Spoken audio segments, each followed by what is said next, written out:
Eh bien, bienvenue à tous pour une nouvelle vidéo. Aujourd'hui, je vais vous parler à propos de Yeshua, qui était comme nous. Alors, pourquoi j'ai fait cette vidéo? C'est parce que je vais vous expliquer de A à Z mon ressenti face à certains propos chrétiens, hein. Le but de cette vidéo est de casser le mythe de certains chrétiens qui disent que Yeshua est Dieu. Pas dans la mesure ou dans le sens où Yeshua aurait pris la place de Dieu le Père.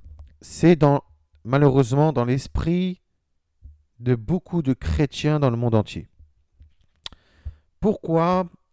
Parce que chez certains chrétiens, ils disent que Dieu s'est fait chair. Par exemple, si nous prenons dans Jean chapitre 1, versets 1 à 3, hein, que, que, euh, que la parole s'est faite chair. Donc, pour eux, ils disent que voilà, Dieu a pris un corps physique.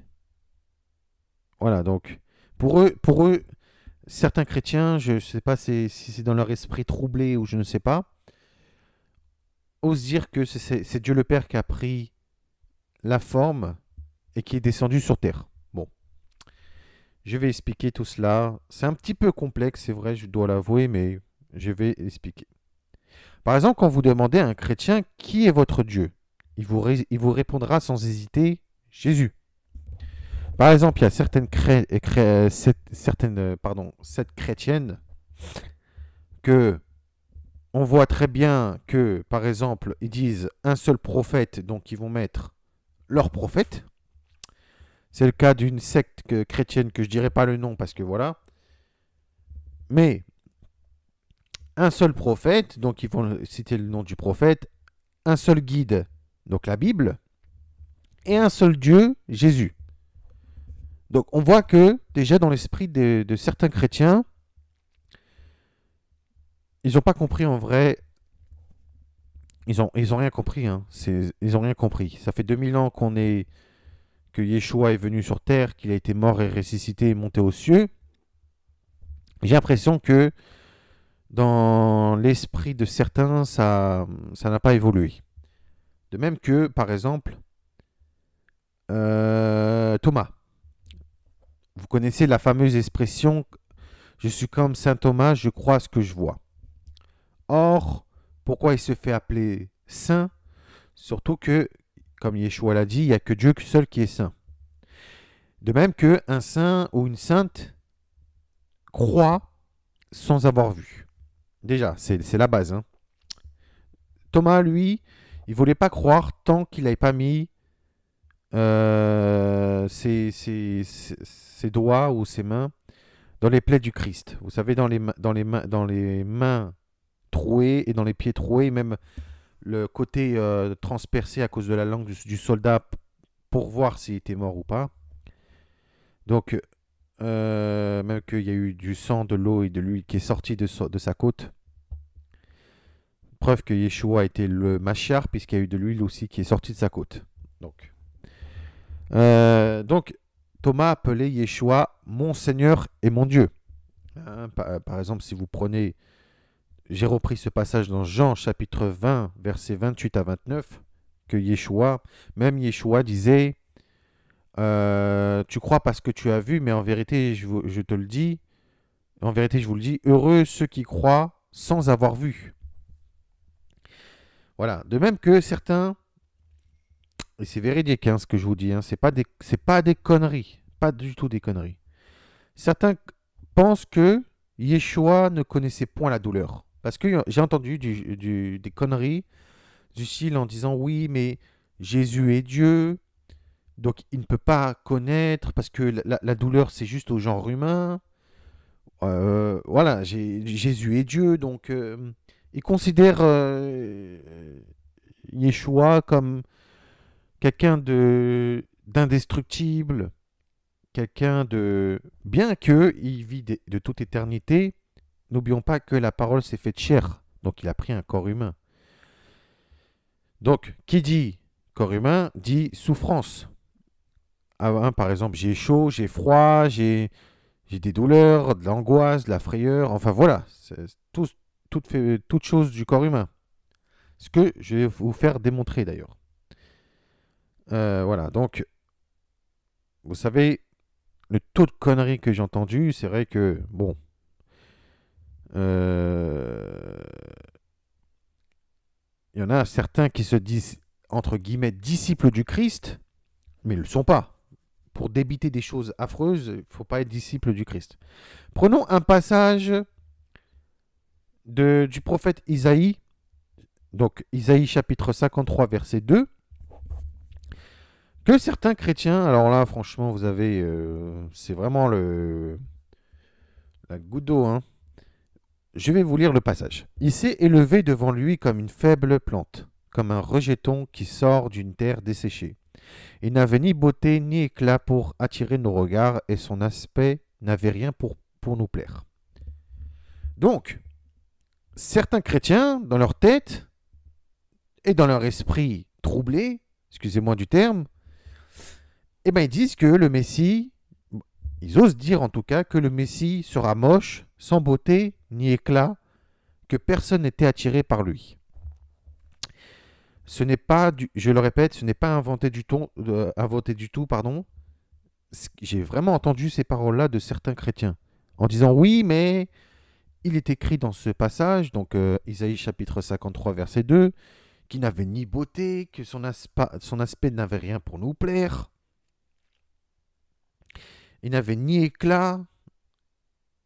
Franchement, vous avez un Seigneur et un Sauveur, vous le débitez des choses méchantes, c'est que vous n'êtes pas disciple de Yeshua. Excusez-moi du terme. Donc, mais il est écrit que Yeshua était de tout éclat lorsqu'il fut transfiguré. Déjà, pour commencer, dans Matthieu chapitre 17, verset 2. Au contraire, Yeshua, il a tiré tout vers lui. Même Yeshua l'a dit, quand je serai monté aux cieux, j'attirerai tous les hommes vers moi. Donc, je vais vous donner les passages. Matthieu chapitre 21, versets 7 à 11. Comme d'habitude, dans le lien de la description de la vidéo, je vous écrirai tout pour que vous ne soyez pas perdus. Donc, Matthieu chapitre 21, versets 7 à 11. Luc chapitre 5, verset 15. Luc chapitre 7, verset 11. Et Jean chapitre 12, verset 32. Vous verrez dans certains de ces passages que la foule était attirée par Yeshua. Au contraire, il y avait énormément de foule qui suivait Yeshua. Donc, Yeshua est l'image visible du Père invisible. Colossiens chapitre 1, verset 15. Donc, c'est-à-dire, comme son Père, il était de toute gloire, de toute beauté, de toute splendeur et de toute magnificence. Puisque ce sont les attributs de l'Éternel, et comme Yeshua est l'image visible du Père invisible, donc il est comme son Père, de toute gloire, de toute beauté, de toute splendeur et de toute magnificence. Voilà. Donc, nous voyons que beaucoup de choses méchantes et mesquines sont dites contre Yeshua. Je vais vous prouver que Yeshua était comme nous tous. Il avait des sentiments et il était tout aussi humain que nous. Et je vais vous le prouver dès maintenant. Bien évidemment, je ne remets pas en cause sa messianité et sa véritable nature, celle du Fils de Dieu. Parce que moi-même je crois que Yeshua est le Fils de Dieu, le Messie, et qu'il est sorti et venu du Père. Regardez ce qui est écrit. Au commencement était la parole, et la parole était avec Dieu, et la parole était Dieu. Elle était au commencement avec Dieu. Donc là, nous voyons que la parole était Dieu. Donc les chrétiens ils disent, ah bah tiens, eh bien là on voit que c'est écrit que la parole est Dieu. Bon, ça veut dire que c'est Dieu qui s'est fait chair. Je vais vous expliquer après. Donc, toutes choses ont été faites par elle, et rien de ce qui a été fait n'a été fait sans elle. Donc, Jean chapitre 1, versets 1 à 3. Donc, de même que l'évangile de Marc commence par commencement de l'évangile de Yeshua fils de Dieu, Ben Elohim. Marc chapitre 1, verset 1. Dans la généalogie de Yeshua, il est écrit fils d'Adam et fils de Dieu. Luc chapitre 3, verset 38. Yeshua lui-même se faisait appeler fils de Dieu. Apocalypse chapitre 2, verset 18. L'ange Gabriel annonçait à Marie que le Saint-Enfant sera appelé fils de Dieu. Donc Luc chapitre 1, verset 35. Nathanaël reconnut Yeshua comme fils de Dieu. Donc Jean chapitre 1, verset 49. Marthe, sœur de Lazare, reconnut Yeshua comme fils de Dieu. Jean chapitre 11, verset 27. Le centenier reconnut aussi Yeshua comme fils de Dieu. Matthieu chapitre 27, verset 54. Satan lui-même sait que Yeshua est le fils de Dieu. Matthieu chapitre 4, verset 3 à 7. Même les démons savent qu'il est le fils de Dieu. Marc chapitre 3, verset 11, Luc chapitre 4, verset 41 et Matthieu chapitre 8, verset 29. Yeshua a été haï sans cause et plusieurs voulaient sa mort parce qu'il est le fils de Dieu. Jean chapitre 19, verset 7, Luc chapitre 22, verset 70 à 71, Luc chapitre 23, verset 1 à 2. Et enfin, lors de sa crucifixion, les sacrificateurs, les scribes et le reste se moquaient de Yeshua. Donc ils se moquèrent de Yeshua et de sa nature divine, celle du Fils de Dieu. Matthieu chapitre 27, verset 39 à 43. Donc je veux donc faire stopper tout enseignement de personnes qui disent que Yeshua était un Dieu et qui n'avait pas de sentiment d'homme. Donc revenons à ce que j'avais dit tout à l'heure, que la parole était Dieu. Donc, preuve que le Verbe incarné, donc la parole de Dieu faite chair, c'est Yeshua, son fils, et non Dieu lui-même. Sinon, pourquoi Yeshua priait-il son Père pour son Père si Dieu aurait lui-même pris chair? C'est vrai. Donc, si Dieu, l'Éternel, le Père, aurait pris chair, comment ça se fait que même Yeshua, quand il s'est fait baptiser, une voix s'est fait entendre en disant « Écoutez, celui-ci est mon fils bien-aimé, en qui j'ai mis toute mon affection, écoutez-le. » Si c'est Dieu le Père qui aurait été incarné, pourquoi Yeshua, quand il a dit « Père, glorifie ton nom », et une voix des cieux s'est fait entendre en disant « Il est glorifié, et il le sera toujours ». Par exemple, je vais vous citer les passages pour ceux qui ne croient pas. Hein. Concernant le passage de celui-ci est mon fils bien-aimé, en qui j'ai mis toute mon affection, écoutez-le, c'est Matthieu chapitre 17, verset 5. Donc il est écrit, comme il parlait encore, une nuée lumineuse les couvrit. Et voici une voix fit entendre de la nuée ces paroles. Celui-ci est mon fils bien-aimé, en qui j'ai mis toute mon affection, écoutez-le. Par exemple. Ça c'est quand Yeshua s'est fait, quand il était transfiguré. Cette fois-ci, là c'est quand Yeshua s'est fait baptiser dans Matthieu chapitre 3 verset 17. Et voici une voix fit entendre des cieux ces paroles. Celui-ci est mon fils bien-aimé en qui j'ai mis toute mon affection. Donc là, des voix, là, on voit par ces deux passages que l'Éternel reconnut que Yeshua c'est son fils bien-aimé. Là maintenant, je vais vous donner le passage biblique concernant que Yeshua disait « Père, glorifie ton nom » et une voix vint du ciel, je l'ai glorifié, je le glorifierai encore. C'est Jean chapitre 12, verset 28. Hein, que Yeshua disait « Père, glorifie ton nom » et une voix vint du ciel, je l'ai glorifié, je le glorifierai encore. Donc là on voit que si c'est Dieu fait chair, comment ça se fait, puisque la parole est Dieu, comment ça se fait que Yeshua, lorsqu'il s'est fait baptiser, ou alors quand il était transfiguré, ou quand Yeshua dit « Père, glorifie ton nom », une voix du ciel s'est fait entendre en disant « Celui-ci est mon fils bien-aimé en qui j'ai mis toute mon affection, écoutez-le, et je l'ai glorifié, je le glorifierai encore. » Donc ça prouve que l'Éternel était dans les cieux. Donc cela prouve encore une fois que ce n'est pas Dieu lui-même, donc le Père, qui s'est fait incarner pour prendre chair, mais bien son Fils. Donc, comme je disais, donc c'est Yeshua son fils et non Dieu lui-même qui s'est fait chair. Sinon, pourquoi Yeshua priait-il son Père si Dieu aurait pris chair? Donc ça veut dire qu'il se serait prié lui-même. Non, puisque même Jean disait une gloire du Fils unique venu du Père. Et pourtant, c'est dans Jean chapitre 1, verset 14. Donc c'est toujours dans le même chapitre, chapitre 1. Donc le verbe fait chair, ça c'est Jean chapitre 1, verset 1 à 3. Et là, nous voyons dans Jean chapitre 1, verset 14 que c'est la gloire du Fils unique venu du Père. Donc ce n'est pas Dieu le Père qui s'est pris chair, c'est bien son Fils. Voilà pourquoi je veux casser ce mythe de chrétien. Voilà. Donc les chrétiens qui osent dire que Dieu s'est fait chair venu parmi nous, donc là c'est pas le mot Dieu qui est écrit, mais plutôt Fils unique venu du Père.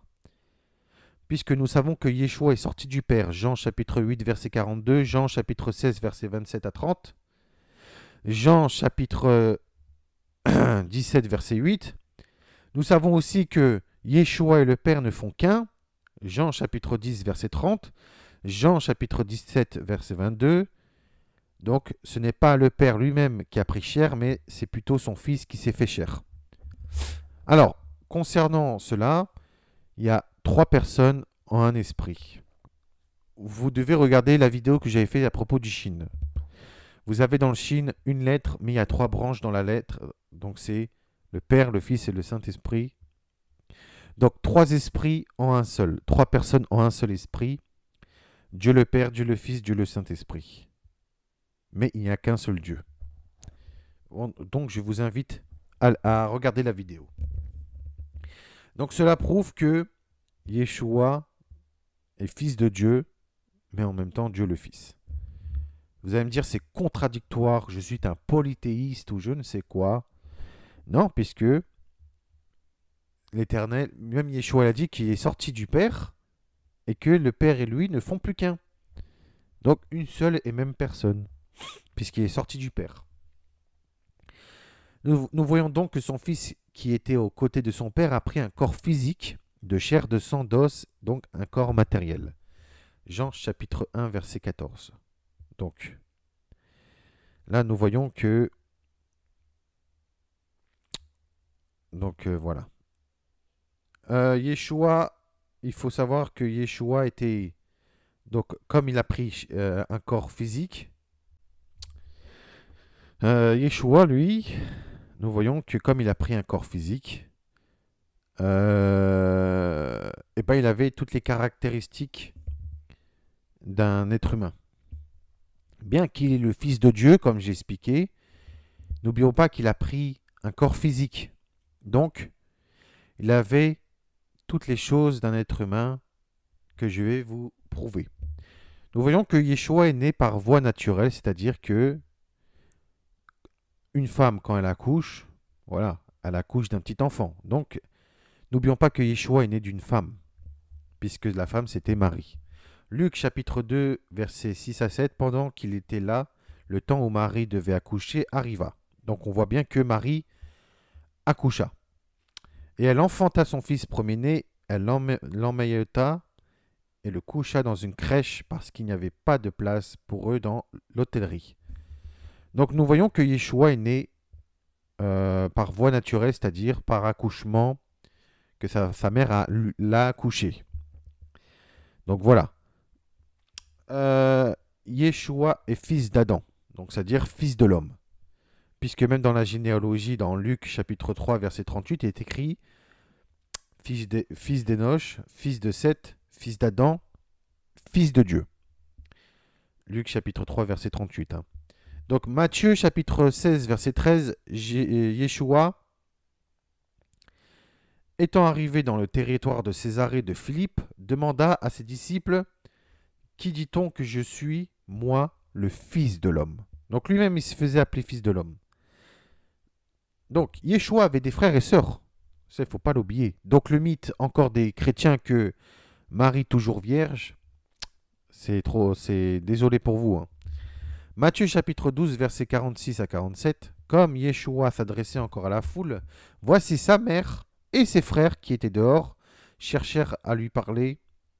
Quelqu'un lui dit, voici ta mère et tes frères sont dehors et ils cherchent à te parler. Nous avons dans Marc chapitre 6, verset 3. N'est-ce pas le charpentier, le fils de Marie, le frère de Jacques, de José, pardon, excusez-moi. Alors là, franchement, il y a des traductions des fois un petit peu...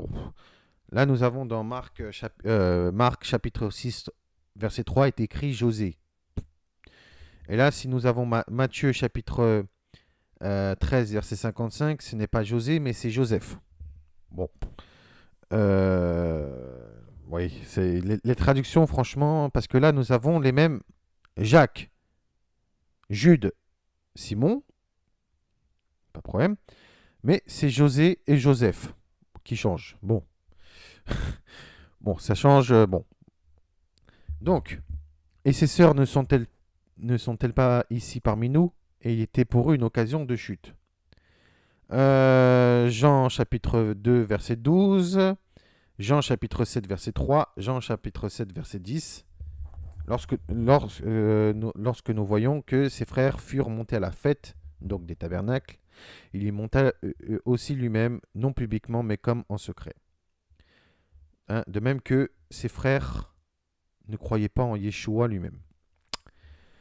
Donc là, je vais casser le mythe des chrétiens en disant que Jésus est Dieu.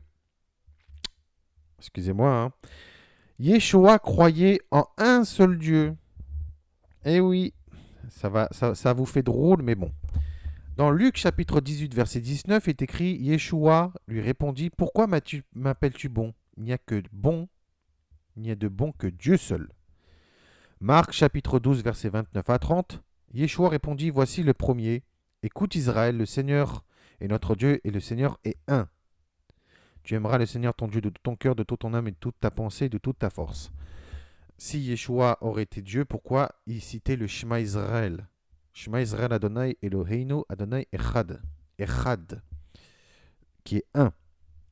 Donc, Jean chapitre 17, verset 3, or la vie éternelle, c'est qu'ils te connaissent, toi, le seul vrai Dieu, et celui que tu as envoyé, Yeshua HaMashiach. Matthieu chapitre 27, verset 46, et vers la 9e heure, Yeshua s'écria d'une voix forte, Eloi, Eloi, lama sabachthani. C'est-à-dire, mon Dieu, pourquoi m'as-tu abandonné? Jean chapitre 14, verset 28, vous avez entendu que je vous ai dit, je m'en vais et je reviens vers vous. Si vous m'aimiez, vous vous réjouirez de ce que je vais au Père, car le Père est plus grand que moi. Jean chapitre 20, verset 17, Yeshua lui dit, ne me touche pas, car je ne suis pas encore monté vers mon Père, mais va trouver mes frères et dis-leur que je monte vers mon Père, qui est votre Père, et vers mon Dieu, qui est votre Dieu. Apocalypse, chapitre 3, verset 2, sois vigilant et affermis le reste qui est près de mourir, car je n'ai pas trouvé tes œuvres parfaites devant mon Dieu. Devant mon Dieu. Ça prouve qu'il a, même après sa mort et sa résurrection, et qu'il a repris son apparence initiale, que Daniel et Ézéchiel ont vu, il a toujours l'Éternel comme son Dieu, son Père comme son Dieu.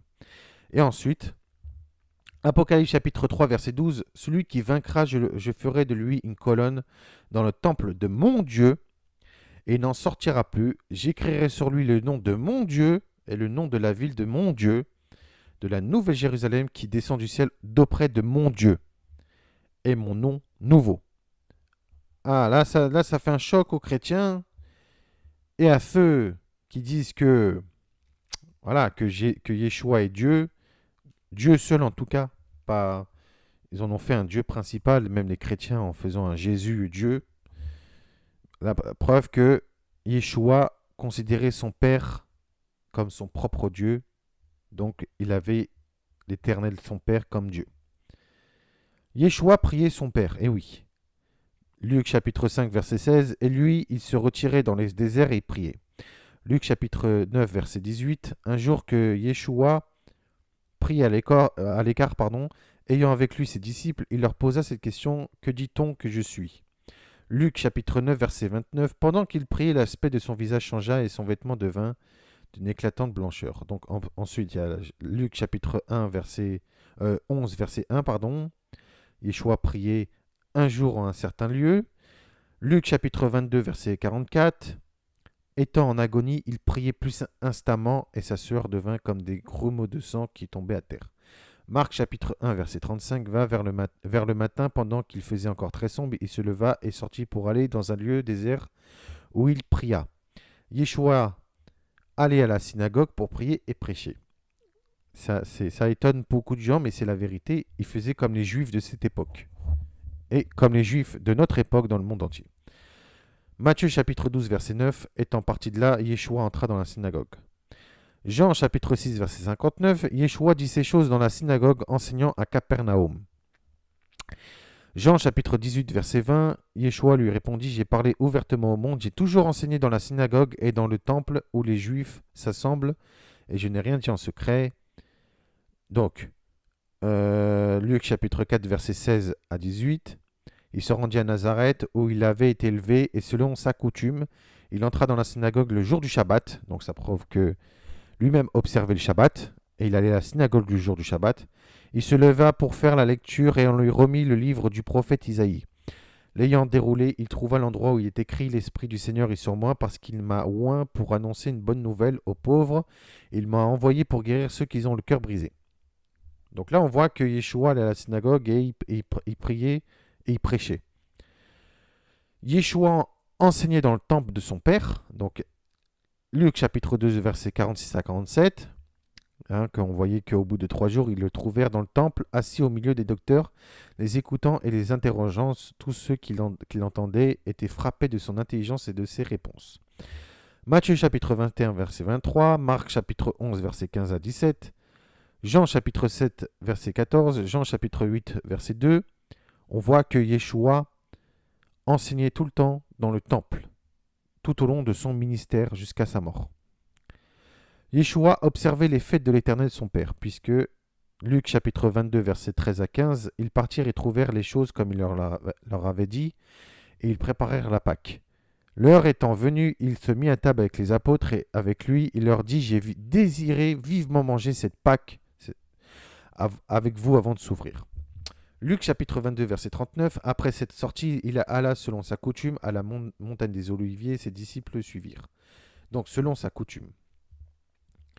Luc chapitre 4, verset 16, il se rendit à Nazareth où il avait été élevé et selon sa coutume, il entra dans la synagogue le jour du Shabbat et se leva pour faire la lecture. N'oublions pas que le Shabbat est l'une des fêtes de l'Éternel. Jean chapitre 7, verset 14, vers le milieu de la fête, donc des tabernacles, comme il est écrit dans Jean chapitre 7, verset 2, Yeshua monta au temple et il enseignait. Yeshua avait gardé les commandements de l'Éternel son Père. Jean chapitre 15, verset 10, si vous gardez mes commandements et vous demeurerez dans mon amour, de même que j'ai gardé les commandements de mon Père et que je demeure dans son amour. J'ai mis un petit passage pour montrer que Yeshua observait les commandements. Marc chapitre 6, verset 56, en quelques lieux où il arriva, dans les villages, dans les villes ou dans les campagnes, on mettait les malades sur les places publiques et on le priait de leur permettre seulement de toucher la frange, donc le tzitzit, de son vêtement, et tous ceux qui le touchaient étaient guéris. N'oublions pas que le tzitzit, c'est une frange rituelle comme l'Éternel l'a ordonné dans Nombre chapitre 15, verset 37 à 41. Yeshua chantait les psaumes. Eh oui, c'est étonnant. Marc chapitre 14, verset 26. Après avoir chanté les psaumes, ils se rendirent à la montagne des Oliviers. Bien, maintenant nous allons voir l'aspect humain de Yeshua. Yeshua avait faim. Eh oui. Pourquoi j'ai mis ces passages ? Ça va vous faire rigoler, mais c'est comme ça. C'est pour faire montrer que Yeshua, comme il a pris chair, il a pris une enveloppe charnelle, il avait donc les caractéristiques de l'être humain. Il avait faim, soif, il était fatigué. Voilà, cette vidéo est vraiment dans le but de faire montrer que Yeshua, malgré qu'il soit le Fils de Dieu, qui était au commencement de son Père, aux côtés de son Père, comme est écrit dans Proverbes chapitre 8, versets 22 à 36, qu'il était aux côtés de son Père au commencement de toutes choses, avant le commencement de toutes choses, malgré qu'il a pris un corps humain, un corps physique, il avait les caractéristiques d'un être humain, tout simplement. Donc Yeshua avait faim. Marc chapitre 11 verset 12, le lendemain, après qu'ils furent sortis de Béthanie, Yeshua eut faim. Yeshua éprouvait de la fatigue. Jean chapitre 4 verset 6, là se trouvait le puits de Jacob. Yeshua, fatigué du voyage, était assis au bord du puits. C'était environ la 6e heure. Une femme de Samarie vint puiser de l'eau. Yeshua lui dit, donne-moi à boire. Yeshua avait soif, donc comme cité précédemment. Jean chapitre 18 verset 28, après cela, Yeshua, qui savait que tout était déjà consommé, dit, afin que l'écriture fût accomplie, j'ai soif. Yeshua pleurait. Jean chapitre 11 verset 35 à 36, Yeshua pleura, sur quoi les Juifs dirent, voyez comme il l'aimait, en parlant de la mort de Lazare. Yeshua était ému de compassion. Jean chapitre 11 verset 33, Yeshua la voyant pleurer et elle et les Juifs qui étaient venus avec elle frémit en son esprit et fut tout ému. Jean chapitre 11 verset 38, Yeshua frémissait de nouveau en lui-même, se rendit au sépulcre, c'était une grotte et une pierre était placée devant. Matthieu chapitre 9 verset 36, voyant la foule, il fut ému de compassion pour elle parce qu'elle était languissante et abattue comme des brebis qui n'ont point de berger. Matthieu chapitre 14 verset 14, quand il sortit de la barque, il vit une grande foule et fut ému de compassion pour elle et guérit les malades. Matthieu chapitre 20 verset 34, ému de compassion, Yeshua toucha leurs yeux et aussitôt ils recouvrèrent la vue et le suivirent. Marc chapitre 1 verset 41, Yeshua ému de compassion étendit la main, le toucha et dit, je le veux, sois pur. Yeshua chapitre 7 verset 13, le Seigneur l'ayant vu fut ému de compassion pour elle et lui dit, ne pleure pas. Yeshua fut dans l'angoisse. Marc chapitre 14 verset 33, il prit avec lui Pierre, Jacques et Jean et commença à éprouver de la frayeur et des angoisses. Yeshua ressentait de la tristesse. Marc chapitre 14 verset 34, il leur dit, mon âme est triste jusqu'à la mort, restez-y éveillés. Yeshua ressentait de la colère. Marc chapitre 3 verset 5, alors promenant sur eux un regard de colère, navré de l'endurcissement de leur cœur, il dit à l'homme, étends la main, et il l'étendit et sa main redevient normale. Donc, Jean chapitre 2 verset 14 à 16, il trouva dans le temple les vendeurs de bœufs, de brebis, de pigeons et les changeurs assis. Ayant fait un fouet avec des cordes, il les chassa tous du temple, ainsi que les brebis et les bœufs. Il dispersa la monnaie des changeurs et renversa les tables. Et il dit aux vendeurs de pigeons, ôtez cela d'ici, ne faites pas de la maison de mon père une maison de trafic, une maison de brigands.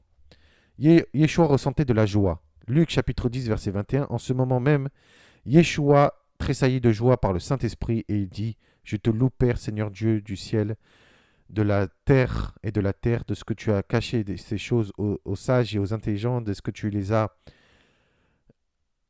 révélées aux enfants. Oui Père, je te loue de ce que tu as voulu ainsi. Il a connu la haine, Yeshua. Jean chapitre 15 verset 18. Si le monde vous haït, sachez qu'il m'a haï avant vous. Jean chapitre 15 verset 25, mais cela est arrivé afin que s'accomplisse la parole qui est écrite dans leur loi. Ils m'ont haï sans cause. Il a connu le rejet. Luc chapitre 9 verset 22, il ajouta qu'il fallait que le Fils de l'homme souffrit beaucoup, qu'il fût rejeté par les anciens, par les principaux sacrificateurs et par les scribes, et qu'il fût mis à mort et qu'il ressuscita le 3e jour. Jean chapitre 7 verset 5, car ses frères non plus ne croyaient pas en lui. Jean chapitre 12 verset 37, malgré tant de miracles qu'il avait fait en leur présence, ils ne croyaient pas en lui. Marc chapitre 12 verset 10, n'avez-vous pas lu cette parole de l'Écriture, la pierre qu'ont rejetée ceux qui bâtissaient est devenue la principale de l'angle. Actes chapitre 4 verset 11, Yeshua est la pierre rejetée par vous qui bâtissez et qui est devenue la principale de l'angle. Luc chapitre 17 verset 25, mais il faut auparavant qu'il souffre beaucoup et qu'il soit rejeté par cette génération. Jean chapitre 27 verset 20 à 22, les principaux sacrificateurs et les anciens persuadèrent à la foule de demander Barabbas et de faire périr Yeshua. Le gouverneur prenant la parole et leur dit, lequel des deux voulez-vous que je relâche? Ils répondirent Barabbas. Pilate leur dit, que ferai-je donc de Yeshua qu'on appelle le Christ, le Machar? Tous répondissent qu'il soit crucifié. Matthieu chapitre 27 verset 39, les passants l'injuriaient et secouaient la tête. Donc ça c'est tout le rejet qu'ils avaient contre Yeshua. Yeshua a connu la souffrance. Marc chapitre 15 verset 15. Pilate, voulant satisfaire la foule, leur relâcha Barabbas et après avoir fait battre de ferge Yeshua, il le livra pour être crucifié. Donc battre de verge, c'est-à-dire fouetter. Hein. Marc et roué de coups aussi. Marc chapitre 15 verset 27. Ils crucifièrent avec lui deux brigands, l'un à sa droite et l'autre à sa gauche. Luc chapitre 25, 24 verset 26. Ne fallait-il pas que le Christ souffrît ces choses et qu'il entrât dans sa gloire? Donc il a connu le mépris. Marc chapitre 15 verset 29 à 30. Les passants l'injuriaient et secouaient la tête en disant: Hé, toi qui détruis le temple et qui le rebâtis en 3 jours, sauve-toi toi-même en descendant de la croix. Il a connu les moqueries. Marc chapitre 15 verset 20. Après s'être ainsi moqué de lui, ils lui ôtèrent la pourpre, lui remirent ses vêtements et l'emmenèrent pour le crucifier.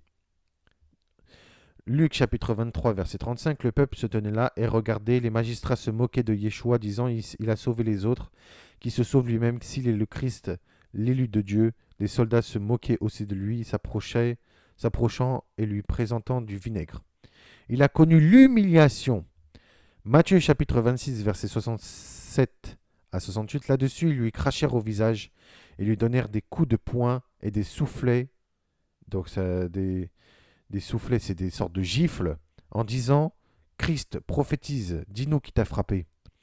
Marc chapitre 15 verset 18 à 19. Puis ils se mirent à le saluer, salut roi des Juifs, et lui frappaient à la tête avec un roseau, craché sur lui et fléchissant les genoux, ils se prosternaient devant lui. Nous voyons donc que Yeshua, malgré que Yeshua est le Fils de Dieu, qu'il était aux côtés de son Père avant toute chose, donc Proverbe chapitre 8, verset 22, verset 36, qui explique que l'Éternel m'a créé la première de ses œuvres. Vous verrez j'ai fait une vidéo sur ça exprès. Malgré qu'il soit sorti du Père et qu'il ne fait qu'un, et qui s'est fait chair, il était avant tout un homme, un frère bien-aimé, qui avait des besoins comme nous, qu'il avait faim, soif, qui était fatigué, qui pleurait, comme il était dans la joie. Il a connu le chagrin, la peine, l'humiliation, le rejet, les moqueries, les coups. Il supportait le poids de nos fautes et il se mettait en peine pour les autres. Il était comme nous, il a vécu une vie dans la souffrance et il compatisait pour les autres. Voilà les amis. Voilà, je voulais vous faire montrer que Yeshua, malgré qu'il soit fils de Dieu et Dieu le Fils, il était aussi avant tout un humain avec son incarnation qu'il avait faite en prenant chair. Maintenant, regardez Hébreux chapitre 2, versets 11 à 12. Il est écrit que « Car celui qui sanctifie et ceux qui sont sanctifiés sont tous issus d'un seul. C'est pourquoi il n'a pas honte de les appeler frères. Lorsqu'il dit « J'annoncerai ton nom à mes frères, je te célébrerai au milieu de l'assemblée. » Pourquoi j'ai pris ce passage? Cela prouve que Yeshua est notre frère. N'oublions pas que Yeshua est né d'une femme qui s'appelait Marie, que par voie naturelle, c'est-à-dire par accouchement, il a été conçu du Saint-Esprit, donc c'est pour ça que il est le Fils de Dieu et Dieu le Fils. Mais aussi, c'est que voilà, il était comme nous, Yeshua. Il a connu la misère, il a connu la pauvreté, parce qu'à cette époque-là, ils n'étaient pas riches. Il était modeste. Au contraire, il nous a enseigné à quitter ce monde et non à rester dans ce monde et à se renoncer soi-même. Mais il a eu de la compassion pour les malades, le peuple en lui-même. Même lui, il a dit: je suis venu chercher les brebis perdues de la maison d'Israël. Il était ému de compassion parce qu'il voyait ce peuple comme un peuple languissant de douleur, perdu sans berger. Il guérissait les malades, les lépreux, chassait les démons, rendait la vue, les sens, ressuscita, il faisait des miracles. Et il était souvent ému de compassion, Yeshua. Et il a pris tous nos péchés sur l'arbre de la croix. Voilà mes amis, j'espère que cette vidéo vous aura plu et je vous dis Shalom Uvrara Veslara, que cette vidéo soit à la gloire du Père, du Fils et du Saint-Esprit. Amen. À très bientôt et prenez soin de vous et que la vérité vous affranchisse. Amen. À bientôt, merci.